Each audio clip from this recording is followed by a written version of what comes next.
सर्वेभ्यो नमो नमः। हार्दिकं स्वागतं सुस्वागतं व्यवहरामि। ध्यानम् एकाग्रं करोतु सर्वे, कुर्वन्तु। अस्तु समीचीनम्। तो साथियों, आज से हम प्रारंभ करते हैं, पुनरुक्त वदाभास अलंकार को पढ़ने का प्रयास करते हैं। तो देखिए, कविराज विश्वनाथ जी क्या कहते हैं। शब्दार्थ शब्दालंकार पुनरुक्त वदाभास।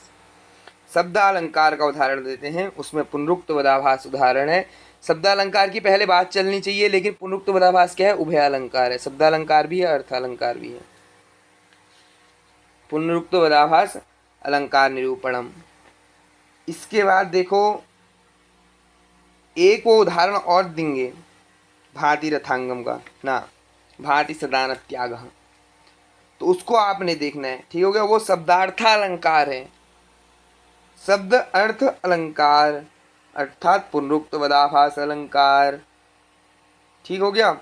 पुनरुक्त वदाभास यानी कि शब्दालंकार भी होगा, अर्थालंकार भी होगा, उभय अलंकार भी होगा। तो देखो क्या कह रहे हैं, शब्दार्थयो हो, शब्द अर्थयो हो, अर्थात शब्द और अर्थ इनमें क्या होता है? शब्दार्थयो प्रथमम शब्दस्य बुद्धि विषयत्वात् शब्दालंकारेषु वक्तव्येषु शब्दार्थ अलंकारस्यापि पुनरुक्त वदाभासस्य चिरंतनैः अलंकार मध्ये लक्षितत्वात् प्रथमत्वम् एव आह। अर्थात क्या हो रहा है, शब्द और अर्थ में पहले क्या आता है? बुद्धि में शब्द की प्रथम शब्दस्य अर्थात शब्द का हमको ग्रहण होता है, इसलिए हमको शब्दालंकार को पढ़ना चाहिए। लेकिन क्या कह रहे हैं, पुनरुक्त वदाभास यद्यपि शब्दार्थ अलंकार है अर्थात उभय अलंकार है, शब्द अर्थ दोनों अलंकार होते हैं, सहत्व भी होता है असहत्व भी होता है, परंतु प्राचीन अलंकारिकों ने क्या कर रखा है? चिरंतन ही शब्दालंकार मध्य लक्षितत्वात् प्रथमत्वमेवाह, अर्थात उसका शब्दालंकार के मध्य में लक्षण किया गया। पर अलंकार ने किया है, शब्दालंकार के मध्य में उसका लक्षण किया है, इसीलिए पहले उसे कहते हैं, कौन कहते हैं? कविराज विश्वनाथ जी कहते हैं। क्या कहते हैं? आपाततः पौनरुक्त्यर्थस्य पौनरुक्तेन भाषणम पुनरुक्त वदाभासः सह भिन्नकार शब्दगुः। ऐसा कौन कहते हैं? कविराज विश्वनाथ जी। देखो क्या कह रहे हैं, आपाततः। आपाततः अर्थात बताइए, आपाततः किसे कहते हैं? आपाततः शब्द श्रवण मात्रेण, शब्द श्रवण मात्रेण आपातेन, शब्द श्रवण मात्र से अर्थात सरसरी निगाह से, एकदम से झटिति एव हमको क्या हो? पुनरुक्ति हो। हम जैसे वो कोई बोलता है ना, हमको पता चल जाता है कि इसमें पुनरुक्ति हो रही है, ये वही बात को बार बार बोल रहा है, चाहे वो आपको समझाने के लिए बोल रहा हो। लेकिन कभी कभी ऐसा होता है कि काव्य में हम समझा नहीं सकते ना उस बात को, हमको लिखनी होती है, तो काव्य के शोभा को बढ़ाने का काम कर रहे हैं अभी अलंकार। यदि वहां पर हम पुनरुक्त वदाभास अलंकार का प्रयोग करते हैं, तो पुनरुक्ति का प्रयोग करते हैं, पुनरुक्ति दोष भी है, पुनरुक्त वदाभास अलंकार भी है, पुनरुक्त वद आभास पुनरुक्ति। जैसे हम बाजार को गए, हमने मान लो हम गए लखनऊ के गोमती नगर शहर में गए, हमने देखा कि वहाँ एक नीरज जैसा आदमी या फिर अभिनव को देखा। अभिनव को देखते ही हम समझ गए कि हमने अभिनव को नहीं देखा है, अभिनव की तरह किसी और व्यक्ति को देखा। मान लीजिए आपका अभिनव नाम का मित्र है, आपने अभिनव को देखा, अभिनव की तरह किसी और शकल वाले को देखा, लेकिन आपको प्रतीति क्या हो गई? अरे ये तो अभिनव ही है यार, ये तो यहाँ घूम रहा है गोमती नगर में, 10-90 चौराहे में घूमते हुए दिखाया हमको लखनऊ के। तो क्या हो गया? पुनरुक्तेन भाषणम, पुनरुक्ति हो जाएगी। पुनरुक्त की तरह क्या हो? आभास हो, पौनरुक्तेन भाषणम पुनरुक्त वदाभास सभिन्नाकार शब्दगु, अर्थात पुनरुक्त सा प्रतीत होता है, अच्छा पुनरुक्ति सी प्रतीत होती है। भिन्न आकार वाले, भिन्नाकार शब्द का भिन्न आकार वाले पद में रहने वाला पुनरुक्त अलंकार पुनरुक्त वदाभास अलंकार होता है। उदाहरण दे रहे, देखो उदाहरण में क्या कहते हैं? कहते हैं उदाहरणम यथा, क्या कह रहे हैं? भुजंग। देखो क्या कह रहे हैं? भुजंग कुंडली व्यक्त, भुजंग कुंडली अर्थात भुजंग कुंडल, सांप का कुंडल अर्थात सांप का कुंडल। देखो अर्थ क्या निकल रहा है? भुजंग कुंडली, भुजंग कुंडली का अर्थ क्या लोगे? सांप का कुंडल। नहीं तो आगे बताएंगे, व्यक्त शशि शुभ्रांशु सीतगु जगन्त्यपि सदा पायाद अव्या अव्याया चेत हरः शिवः चेतो हरः शिवः। तो देखो यहाँ पे समझने वाली बात का है, अत्र भुजंग कुंडली को समझने की बात है। क्या कह रहे हैं, भुजंग कुंडली, भुजंग अर्थात भुजंगा, भुजंगौ इव, भुजंगौ इव, भुजंग अर्थात सर्पों के ही कुंडल को धारण करने वाले शशि।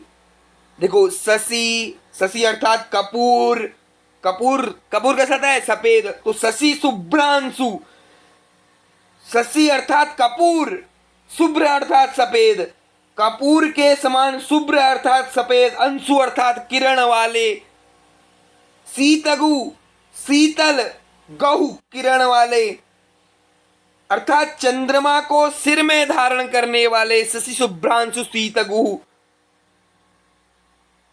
चेतो हरः चित्त को हरण करने वाले, क्या करें शिवजी लोक को सदा क्या करें।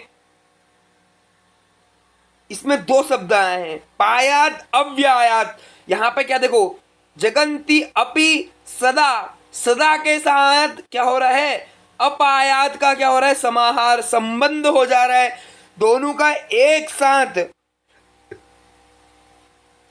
यहां पे क्या है, पायाद व्यायाद में कौन सा अलंकार है, पायाद व्यायाद इत्यत्र कह विषय कह पुनरुक्तवदाभासः अत्र क्रिया विशेष कह पुनरुक्तवदाभासः केन प्रकारेण तु तर्हि अग्रे वक्ष्यामः आचार्य विश्वनाथ मते।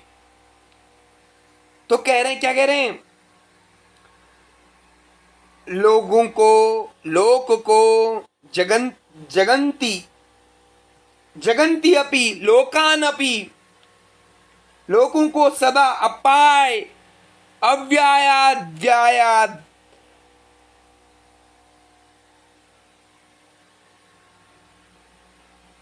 अव्यायाद रक्षा करें, रक्षतु, किससे, अपाय से, विनाश से उसकी रक्षा करें, सदा अपायाद व्यायाद। अस्मिन् वाक्ये भुजंग कुंडली शशि शुभ्रांशु सीतगु सदा पायाद व्यायाद चेतो हरः शिवः। इन जगह पर क्या है, पुनरुक्तवदाभास अलंकार है। कैसे अलंकार है, तो देखो आगे समझने का प्रयास करते हैं। आगे क्या कह रहे हैं विश्वनाथ जी, उसको समझिए। आगे कहते हैं, अत्र अत्र भुजंग कुंडल्यादि शब्दानाम आपात मात्रेण शब्द श्रवण मात्रेण सर्पादि अर्थतया पुनरुक्ति प्रतिभासनम पर्यवसाने तो भुजंग रूप कुंडलम विद्यते यस्य इति आदि अन्यर्थत्वं पायाद्यायात् इत्यत्र क्रियागतो यमकालंकारः, क्रियागतः यमकलंकारः पायात् इत्यस्य अपायात् इत्यत्र पर्यवसानात्। क्या हो गया यहाँ पे, कौन सा अलंकार हो गया, पुनरुक्तवदाभास हो गया। इन दोनों का समाहार होने से कैसा और कैसा हो रहा है, क्रिया विषयक पुनरुक्तवदाभास अलंकार हो रहा है। तो देखो आगे क्या कहते हैं, अत्र यहाँ पर भुजंग कुंडली आदि शब्दों से, नाम मात्र से, शब्द श्रवण मात्र से, एक निगाह देखने से हमको उसकी प्रतीति हुई, हमको भास हुआ कि वो है, लेकिन वो वास्तव में था नहीं। जब ऐसा हमको भास होता है, जैसे हम कहेंगे भुजंग कुंडली, भुजंग कुंडली अर्थात भुजंग सर्प, कुंडली अर्थात कर्ण वेष्टनेन, लेकिन हमको प्रतीत कैसा हो रहा है, भुजंग कुंडली अर्थात सर्प का कुंडल, ऐसा प्रतीत हो रहा है ना। देखो व्यक्त शशि शुभ्रांशु सीतगु, ऐसा लग रहा है चंद्रमा के बारे में बात चल रही है।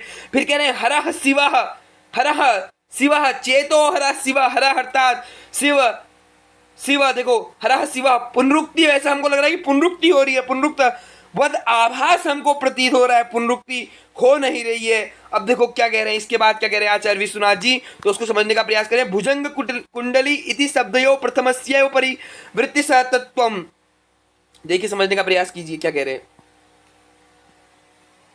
हाय राम, चले गया पीडीएफ ही चले गया पूरा।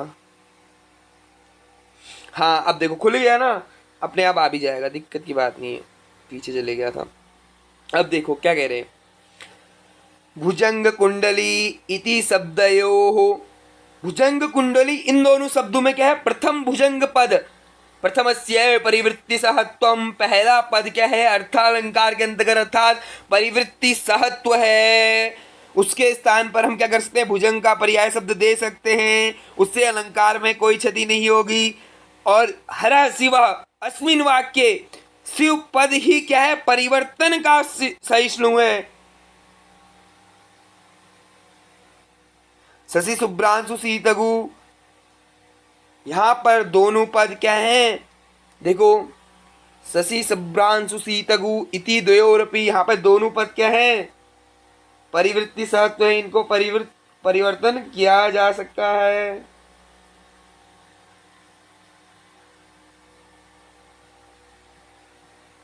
देखो आगे क्या कह रहे हैं? इति शब्द परिवृत्ति सहत्वाभ्याम अस्य उभयालंकारत्वम।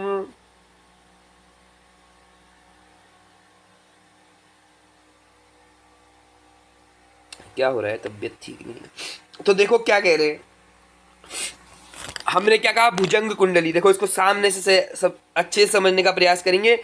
हमने बात करी भुजंग कुंडली। पेंसिल चेंज कर देते हैं। पेंसिल चेंज क्यों नहीं हो रही? कलर, हाँ। तो देखिए समझने का प्रयास कीजिएगा, अच्छे से समझ में आ जाए, बस हम तो यही चाहते हैं। ठीक हो गया? अच्छे से समझने का प्रयास कीजिएगा। तो देखो एक वीडियो अपलोड भी हो रही है इससे पहले वाली। तो क्या कह रहे हैं? भुजंग कुंडली। हमने कहा भुजंग कुंडली। अब क्या है इस वाक्य में? क्या कर सकते हैं हम? सर्प कुंडल, सर्प कुंडली, सर्पौ एव कुंडले। अब कुंडले यू कह सकते हैं ना हम, कुंडले ते अस्येति भुजंग कुंडली, ऐसा हम कह सकते हैं। इसको बदला जा सकता है। किसको बदला जा सकता है? परिभुजंग को। ये परिवृत्ति सहत्व है। उसके बाद हरिवृत्ति सहत्व, इन दोनों को बदला सकता है। हरः, हरो, शिवः, शशि शुभ्रांशु शीतगु, दोनों को बदला जा सकता है। लेकिन आगे क्या कह रहे हैं? भांति सदानत त्यागः। आगे उदाहरण देंगे, इस पुस्तक में वो नहीं दिया है, इसीलिए जिस किसी की पुस्तक में दिया होगा तो हम आगे उसका वर्णन कर देते हैं। आगे विश्वनाथ जी क्या कहते हैं? एक काव्य प्रकाश का उदाहरण है, वो आप लोग देख लीजिएगा। यहाँ से अनुप्रास से हम कल पढ़ेंगे। ठीक हो गया? यहाँ से आगे को हम कल पढ़ेंगे। इतना यहाँ पे समझने का प्रयास करेंगे अभी।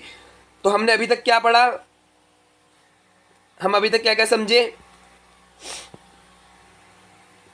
देखो हम समझे भुजंग कुंडली में शब्द प्रवृत्ति सहत्व तो कहाँ पे है? शब्द प्रवृत्ति सहत्व तो कहाँ पे है? अब हम पढ़ रहे भांति सदानत त्याग। भांति सदानत त्याग, ये क्या है? परिवृत्ति असहत्व है। अभी तक हमने परिवृत्ति सहत्व की बात करी थी, अर्थालंकार की बात करी थी, लेकिन ये क्या है? परिवृत्ति असहत्व है। बात तो दोनों की चल रही है, परिवृत्ति सहत्व भी होना चाहिए, असहत्व भी होना चाहिए। तो वही बात देखो यहाँ पे क्या कह रहे हैं? परिवृत्ति सहत्व भी है, असहत्व भी है। एक उदाहरण इन मम्मट ने दिया है अपने काव्य प्रकाश में।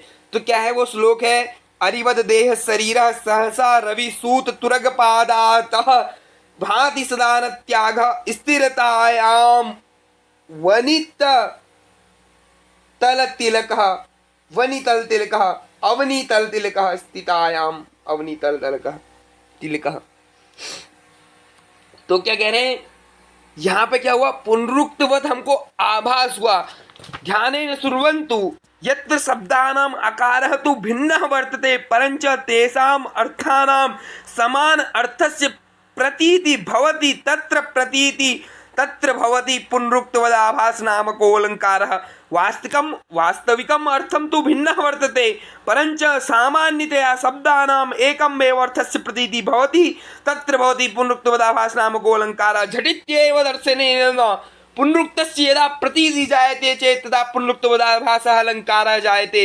इत्युक्त्वा विरमाम्यहं। जयतु संस्कृतं, जयतु भारतं। धन्यवादः।